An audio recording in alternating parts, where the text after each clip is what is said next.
Hello. Alpha quantum online studies में आपका स्वागत है। तो आज हम लोग केमिकल काइनेटिक्स के अन्य सारी चीज़ों के बारे में जानकारी प्राप्त करेंगे।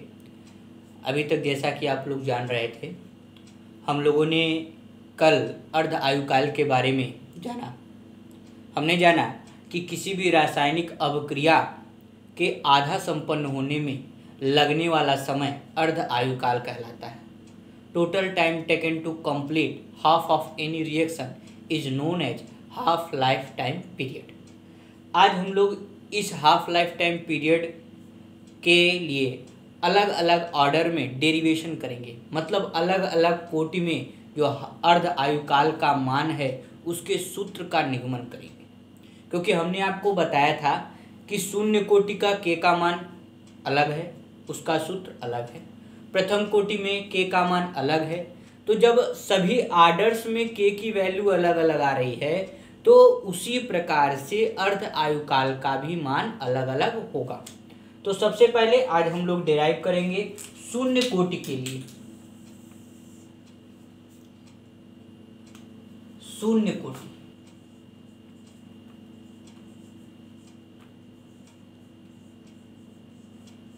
शून्य कोटि का मतलब हो गया जीरो ऑर्डर। क्या हो गया? Zero order.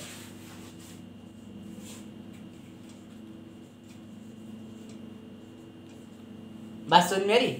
आज हम लोग जीरो ऑर्डर शून्य कोटि के डेरिवेशंस के बारे में जानकारी हासिल करेंगे। तो सबसे पहले आपको यह लिखना होगा कि जो जीरो ऑर्डर की के का फार्मूला होता है, के का फार्मूला क्या होता है? प्रारंभिक सांद्रता माइनस अंतिम सांद्रता अपॉन टी।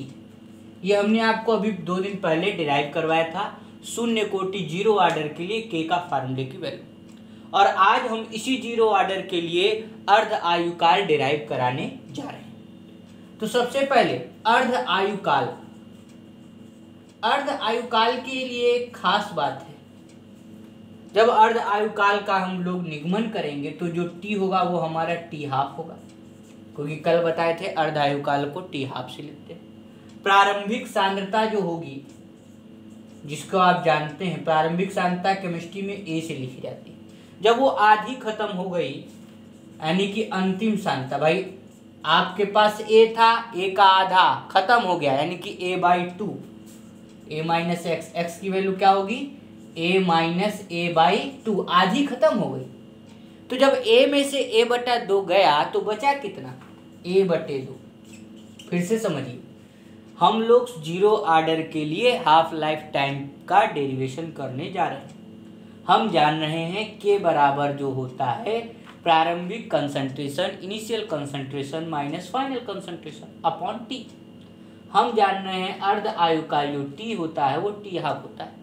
केमिस्ट्री में प्रारंभिक सांद्रता को ए कहते हैं और जो खर्चा हो गई उसे एक्स कहते हैं। चूंकि ये अर्धायुकाल है तो खर्चा आधी होगी, तो एम की आधी जो है वो खर्चा हो गई यानी कि a/2। तो जब ए से आधी खर्चा हो गई तो बची कितनी? a/2।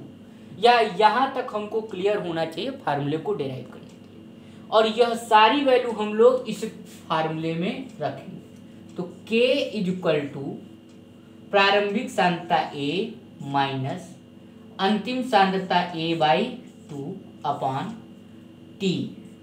टी की जगह क्या लिख लेंगे? T half. क्रॉस मल्टीप्लीकेशन, तिर्यक गुणा कर लेंगे तो के टी हाफ, ए में से a/2 गया तो क्या बचेगा? a/2। टी हाफ को इधर ही रहने देंगे क्योंकि हमको टी हाफ का फार्मूला निकालना है। और a/2 और यह आपका के इधर आ जाएगा। यह आपका फार्मूला डिराइव हो गया। जीरो ऑर्डर के लिए आपने फार्मूले का डेरिवेशन कर लिया। और ये आप याद रखिएगा, कंपटीशन में या छोटे छोटे क्वेश्चंस में इसका बहुत ज़्यादा यूज भी होगा। हमने कैसे डिराइव किया फिर से एक बार देख लीजिए। जीरो ऑर्डर लिखा, प्रारंभिक कंसंट्रेशन माइनस अंतिम कंसंट्रेशन, प्रारंभिक सांद्रता माइनस अंतिम सांद्रता बटे टी, ये फार्मूला डिराइव किया हुआ है। चूंकि अर्धायुकाल करना था तो टी की जगह टी हाफ कर लेंगे, प्रारंभिक सांद्रता की जगह ए कर लेंगे और अंतिम सांद्रता की जगह a/2 कर लेंगे, क्योंकि अर्धायुकाल में आधा खत्म होने का मतलब है कि 100 ग्राम था, 50 ग्राम गया तो बचा कितना, 50 ग्राम। और यह आपका फार्मूला जीरो ऑर्डर के लिए आएगा। अच्छा, उसी तरीके से हम लोग फर्स्ट ऑर्डर का मतलब होता है प्रथम कोटि के लिए भी प्रूफ करेंगे। प्रथम कोटि के लिए सबसे पहले वही काम, के का फार्मूला लिख लेना। के का फार्मूला क्या होता है प्रथम कोटि का, कल हमने प्रूफ कराया था, 2.303 अपॉन टी लॉग ए अपान ए माइनस एक्स। ए जो है प्रारंभिक सांद्रता होती है और ए माइनस एक्स अंतिम सांद्रता होती है। वैल्यू को पुटअप करेंगे, K is equal to 2.303 upon T. T की जगह क्या है, ये सारी चीजें यहीं पर हैं, ये सारी चीजें इसमें भी लगेंगी और यही सारी चीजें इसमें भी लगेंगी, क्योंकि अर्धायु काल का तो मतलब तो दोनों में एक ही है। हाँ, फार्मूला दोनों का जरूर बदलेगा। लॉग ए की जगह तो ए ही लिखा जाएगा, लेकिन ए माइनस एक्स की जगह a/2 हो जाएगा और टी की जगह टी हाफ हो जाएगा। फार्मूले में जो चेंजेस करना था, के इक्वल टू क्या आया, 2.303 टी हाफ लॉग ए अपान a/2 है तो यह 2 ऊपर चला जाता है, आप जानते होंगे मैथ में। ए से ए क्या हो गया आपका, कैंसिल हो गया। क्रॉस मल्टीप्लिकेशन जैसे इधर कराए थे, K is equal to T half 2.303 log 2, भाई ए से ए कैंसिल हो गया तो क्या बचा, log 2। अब चूंकि मैथ के विद्यार्थी हैं तो log की आपको वैल्यू भी पता होनी चाहिए, नहीं तो log 1 से लगा करके 10 तक की वैल्यू हम बताएंगे और साथ में छोटे छोटे फार्मूले भी बताएंगे जिससे आप अधिकतर log की वैल्यूज निकाल सकते हो।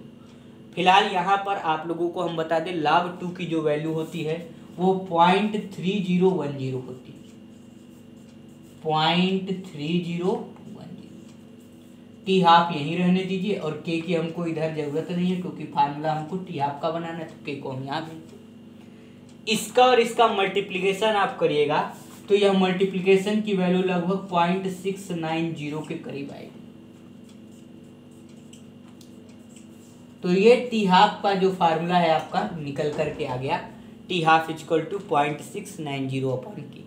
यहाँ पर देखिए ए नहीं आया है, यानी कि फर्स्ट ऑर्डर का जब हाफ लाइफ टाइम पीरियड निकालते हैं तो हमें ए की ज़रूरत नहीं पड़ती। तो फिर से देख लीजिए, दोनों टॉपिक आपके सामने हैं। शून्य कोटि के लिए आपने कैसे प्रूफ किया, आपके सामने है कि शून्य कोटि का पहले तो फार्मूला लिखा, फिर अर्धायु काल का जो आपको पता है कि ए होता है और आधा खत्म हो गया तो a/2 बचेगा, वो उस फार्मूले में पुट किया, सॉल्व किया, आ गया। अर्धायु काल में ए है, यानी कि अर्धायु काल का जो शून्य कोटि का जो अर्धायु काल है वो सांद्रता पर निर्धारित किया जाता है, निर्भर करता है।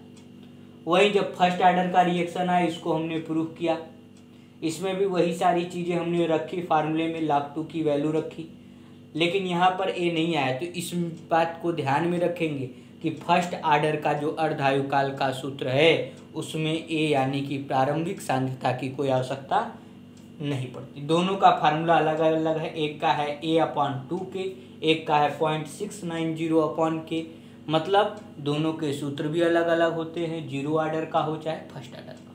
तो यह आज आपका जो पहला टॉपिक था यह क्लियर हो गया। अच्छा, कुछ लोगों को लॉग में समस्या है, लॉग में भी कुछ फार्मूले हैं जिनको आज हम बता रहे हैं, जैसे log m के पावर n अगर कहीं लिखा हो तो उसे आप क्या लिखेंगे, n log m। अब कुछ छात्र जैसे थे कि log को एक साधारण चर के रूप में ले रहे हैं, यह ऐसा नहीं है। जैसे sine c minus sine d में आप साइन साइन कॉमन नहीं ले सकते, उसी प्रकार से यहाँ पर भी अगर हम कहीं log m minus log n लिख रहे हैं तो इसको आप log log कॉमन नहीं ले सकते हैं, जबकि कल कई लोगों ने ऐसा बताया। यह एक अलग प्रकार का फंक्शन है, इसकी वैल्यूज अलग तरीके से होती हैं। तो यदि log m में से log n कहीं घटाया जाए तो उससे हम लोग लिखेंगे log m/n। ध्यान दीजिए, log अगर m के पावर n है, किसी भी log x के पावर अगर y है तो वह पावर वाला टर्म आगे आ जाता है। उसी प्रकार से log m माइनस यदि log n है तो वह log m/n हो जाता है। उसी प्रकार से यदि log m plus log n है तो ये हो जाता है log m डॉट n। ध्यान दीजिए, ये सारे ये तीनों फार्मूले, तीनों सूत्र आपको दिमाग में होने चाहिए, क्योंकि यह इस चैप्टर के न्यूमेरिकल में बहुत हेल्प करने वाला है। कहीं अगर log, जैसे कहीं अगर log ऊपर आया 5 और नीचे आया 2, तो इसको आप लिख सकते हो log 5 माइनस log 2। अब आप log 5/2 का वैल्यू खोजने में लगे हो, आप उसको इस फार्मूले से तोड़ सकते हो, log 5 माइनस log 2।